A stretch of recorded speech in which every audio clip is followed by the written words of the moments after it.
Friedrich was not expecting anything extraordinary that summer day in 1959 when he set out to record birdsong in the Swedish countryside. But what he captured changed not only his life, but the landscape of paranormal research forever. Between chirps and wind, faint voices emerged clear, deliberate, and multilingual. Jürgenson, a respected film producer, was stunned. The voice on the tape spoke to him by name. This was not random noise. This was a message. The roots of EVP stretched back to the early 20th century, but it was Friedrich Jürgenson's serendipitous discovery in 1959 that catalyzed mainstream interest. While attempting to capture the sound of birds for a documentary, Jürgenson replayed his tapes and heard voices, some in Norwegian, others in German, despite being alone in a rural area. He soon began methodically experimenting, and his findings attracted the attention of Dr. Konstantin Raudive, a Latvian psychologist. Raudive expanded the methods and captured tens of thousands of voice samples. These early pioneers framed EVP as proof of consciousness after death, recording their work on magnetic tape and reel-to-reel systems. Among the most striking examples of EVP are those documented by Dr. Raudive. His book, Breakthrough, catalogued over 100,000 EVP samples. One particularly notable instance occurred when he recorded in a soundproof room. Despite this, voices appeared, sometimes whispering in several languages.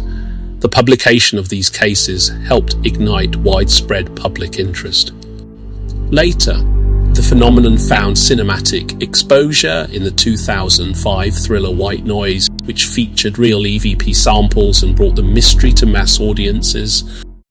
Key figures like Jürgenson and Raudive are joined by modern researchers such as Annabella Cardoso, a former Portuguese diplomat who has recorded extensive EVP samples in laboratory-like conditions.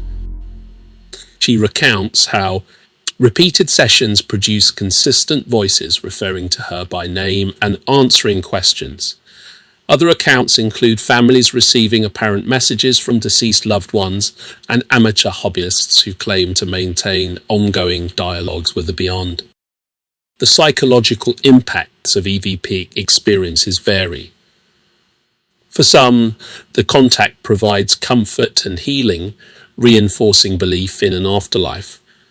For others, especially those encountering aggressive or threatening voices, the result can be anxiety, paranoia, or obsession.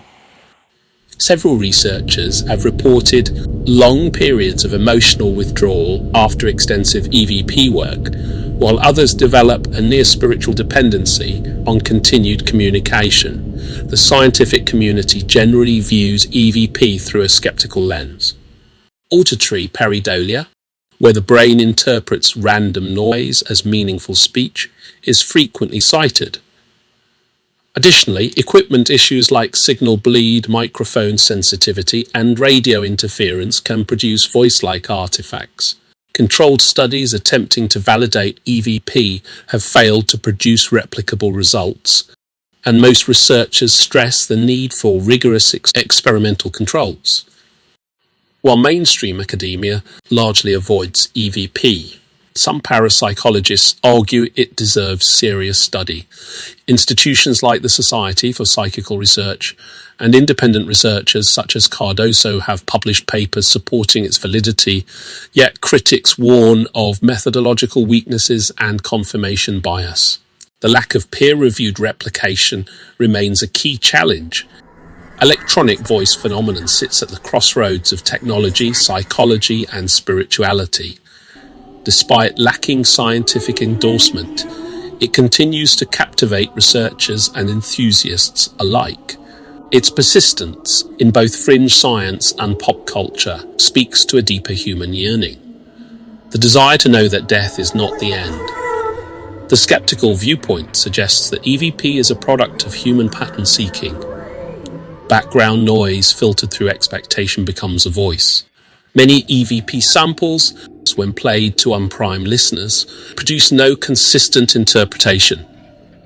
Others argue that the technology used in EVP, especially older analog systems, is inherently noisy, creating illusions of speech. These factors challenge its credibility as genuine communication.